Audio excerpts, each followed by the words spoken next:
Hey guys, good afternoon. This is Clay with Clay's AC and Auto Repair and Clay Motion here in Grand Rapids, Michigan. And this is the Clay Way. If this video is helpful, please consider subscribing. I'm absolutely certain you're going to love this ninja stuff that I'm going to show you. Also, if you do subscribe, click the notifications down there. But at the very least, just turn that volume down and let my videos play when you see what you want to see in my videos. If you got a question for me, hit me up on Clay's AC and Auto Repair. I'll be happy to try to answer them if I can. And remember, if anybody else can do it, you can do it too. That I promise you. Okay, so in this video, we're going to tackle a common problem with Volkswagens, and mostly with the 2.0s, but most Volkswagens have these mounts inside them. There's a mount that looks like this. This is the one that I took out, and I'm going to explain to you what happened in this video and why I'm making this first portion the way that I'm making it. This mount was bad, and I cut it out of there, and I went to install it. Couldn't get it installed. I wanted to install it while the carriage was underneath the car. That was not a possibility, at least not for me. And then I eventually found out why. You can try this procedure with it inside the car before you take the rack and pinion thing out, but in all honesty, it wasn't all that hard to take it out. So I recommend just taking it out, putting your press. So when we went to press in our new mount, what would happen is I would go to pressing in, and this part would egg out, so this would turn into an egg. And that's where this ninja stuff comes into play in this situation. I'm going to show you how to get this in there for right around, $3 or so. I tried everything to get this in there. I had plates on the top of the rack and pinion subframe. I tried everything to get this in there. I couldn't get it in there. Every time I'd go in there, it'd like squish and go all weird and cockeyed and stuff, and then I figured out that the problem was that this wasn't going to stay round when I went to insert it. So watch the whole video. You're going to be amazed. It's a very simple solution to a problem that's going to save you lots of money, and you don't have to buy this expensive part that I'm about to show you here that's like $700. It's ludicrous. We're $3. If you have an arbor press and you take it out, you'll be good to go. Yeah, this is the tool you're supposed to use to insert this mount. $712, flipping crazy. So what we're gonna do today is we're gonna replace this motor mount right here, not this arm and this linkage. We're actually gonna pull this mount out of here and insert a new one. We're probably gonna end up cutting this out, not quite sure yet. We're gonna pull the bolt out of there, take out the center part, then cut it in there. The ingenious part is gonna be when I replace the actual mount itself. And I'll try to do that quick. This does not end quickly. So the vehicle we're working on today is a 2009 Volkswagen Passat station wagon, but this is going to be pretty much the same. It has a 2.0. It's pretty much going to be the same for most Volkswagens because I've seen this mount on quite a few of them. We're going to take out these two 16mm bolts and then this one 21mm bolt, and then that should allow us to get our dog leg out. Okay, so the 21mm bolt that was right here was really tight, and I had to use a long breaker bar to break it loose, but then I was able to take it out. Go ahead and pull this out off there. I tried cutting it a little bit with the Sawzall. It wasn't working, so I'm going to use my Dremel side cut bit, and we'll see if it'll have any justice and do any good.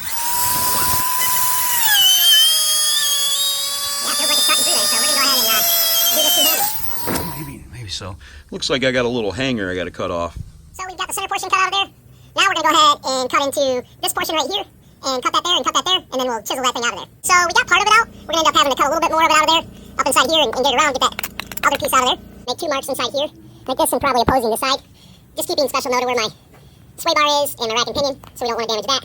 And then we'll cut through this, and then that should break that. That's just like a, I don't know, like a hard plastic. We're going to take our air hammer and chisel that thing out of there. Imagine you could just use a regular hammer and a screwdriver. You know, that would be that. Looks like mine's coming out two different pieces, but you know what? That still works. Okay, once we get both of our portions of mount out, we're going to need to take and clean this electrolysis out of here. And we're going to do that with some memory cloth and some sandpaper. You can kind of see a lip where the two went in. So we're going to clean that out, and then we're going to take some grease and put it on our uppermost portion and slide that one up in there, and then we're going to slide the other portion up. Okay, so once you think you've got that cleared out and it's pretty smooth, you can just feel that ridge with your finger. Once you can't feel that ridge anymore, take the high spots down. We're ready to insert our new mount. Okay, to help this baby go in a little bit easier, we're going to bevel the edge of this just so it gives it a starting point, because obviously it fits in there very, very tight. So we got a little bit of a bevel on there, and hopefully that'll allow us to start it in there easier. Remember that the window goes facing down on the top one. Okay, so I've tried everything to insert this from the bottom without taking out the power steering carriage. It's not happening, folks. Arbor press is the only way, but just so you guys know what I did try to do, I beveled the edge of this. That didn't work. I beveled the edge of the mount. That didn't work. I had a plate up there to suck it in, but every time I'd go to suck it in, it'd get kitty wampus. Could never get it to be square. I want to take out the subframe because of the simple fact that if I do that, then I've got to have an alignment. I got brand new tires, and you know, that's not the point of this. The point is repair it, you know, the most economical way possible. But we're going to go to town and we're going to take out the subframe, and I'm going to show you guys how to do that and explain to you what these bolts go to. Okay, so we're going to remove the power steering subframe, which means the control arm's got to stay inside the car, so we have to remove all the bolts for that. We've got to remove the bolts for these two bolts right here. Hold your power steering gearbox to the subframe itself. These two bolts hold your sway bar right here, and I'm hoping to leave all of that stuff inside here, including the control arms. I'm going to take out the remaining bolts and drop down the control arms enough to be able to pull out these bolts. Over here on the driver's side, it would interfere with the transmission pan, so we're not going to try to do that. We're going to try to pull it down and then pull that bolt out. I went ahead and loosened that bolt up first, and I'm going to go ahead and loosen this bolt up as well, so I can just take them out with the electric drill. And now we're going to go to town and we're going to take out these three bolts that hold on our control arms on both sides. We pretty much only have two sizes of, well, three sizes of bolts. We got 18s right here on the ends. We got an 18 right here. These are 16 millimeters.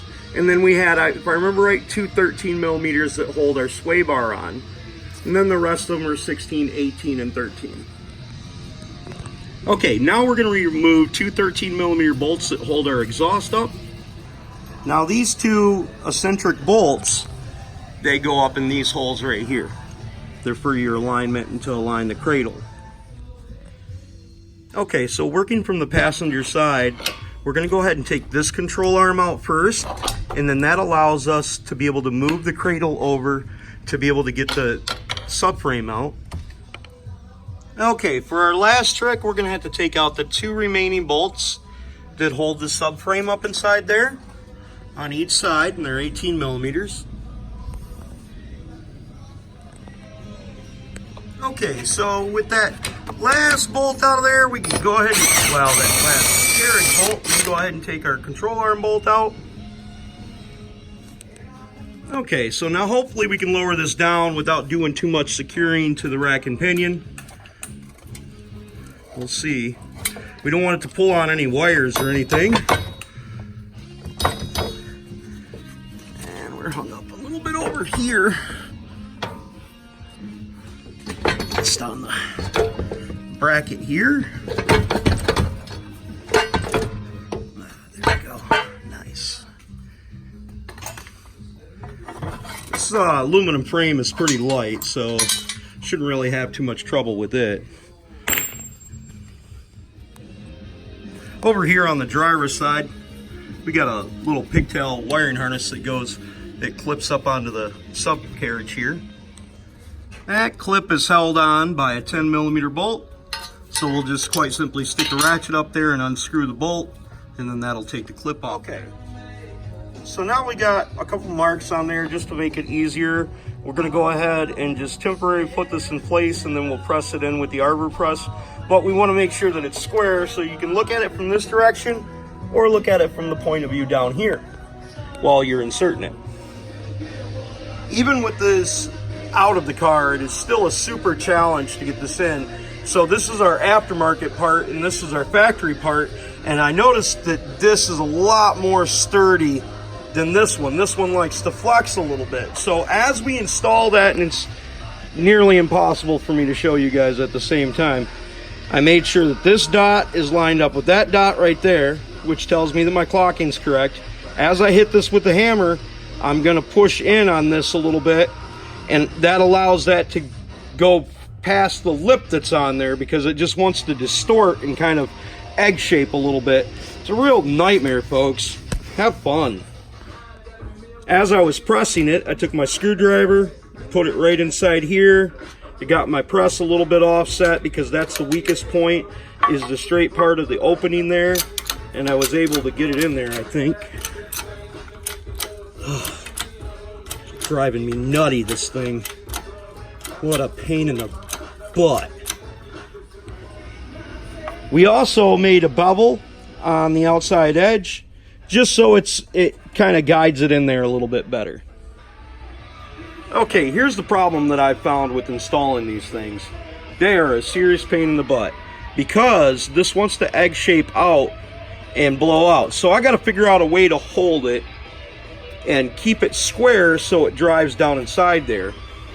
I've got some ideas. We'll see if they work out. Okay, to eliminate our egg shelling problem while we're trying to install this, I went to the Home Depot and got me some of this here PVC pipe. It's 3 inches. And we're going to grind it out a little bit. And we're going to use this as an inserter tool. We're actually going to put our mount inside it and drive it into our rack. We'll see how this works out. But we got a little bit of grinding to do, deburring, get it to fit, because this is a little bit bigger than 3 inches. But it'll keep it round and square, hopefully, unless that cracks. Okay, so I've got plastic all over me and everywhere, but I've got her ground out. Not too worried about how it slides through here. It should slide through here pretty well.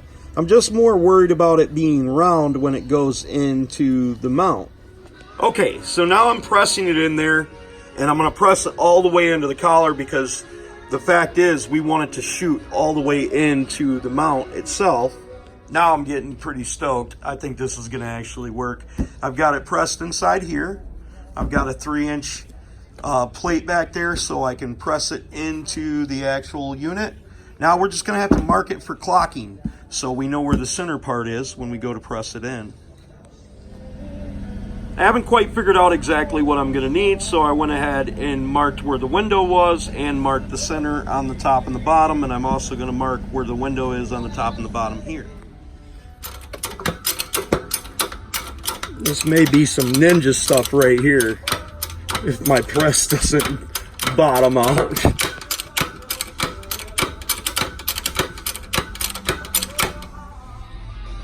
Oh my God, you guys. You don't know how long it took me to figure that out, to actually do that. I am so super stoked. It is inside there properly. I definitely recommend you doing both of them that same exact way with this. I didn't make video of me putting in the first one because the second one turned out so perfect. When you guys go back to put this thing back in, make sure you do yourself a favor. Start all your bolts before you go to put it back in there. And you tighten any of them down. If there's a new way, I'll be the first in line, but that's the only way I know, the clay way. Boom! Ninja stuff at its finest. Remember, you guys, go ahead and put your control arm, make sure you put your bolt up inside your control arm when you go to reinstall this first, just so you don't have any issues with your bolt clearing and stuff like that. Remember, if anybody else can do it, you can do it too. That I promise you. God bless you guys. Please consider subscribing, turning down the volume, letting the rest of my videos just play on through. Got a question here on Clay's AC and Auto Repair on the Facebook.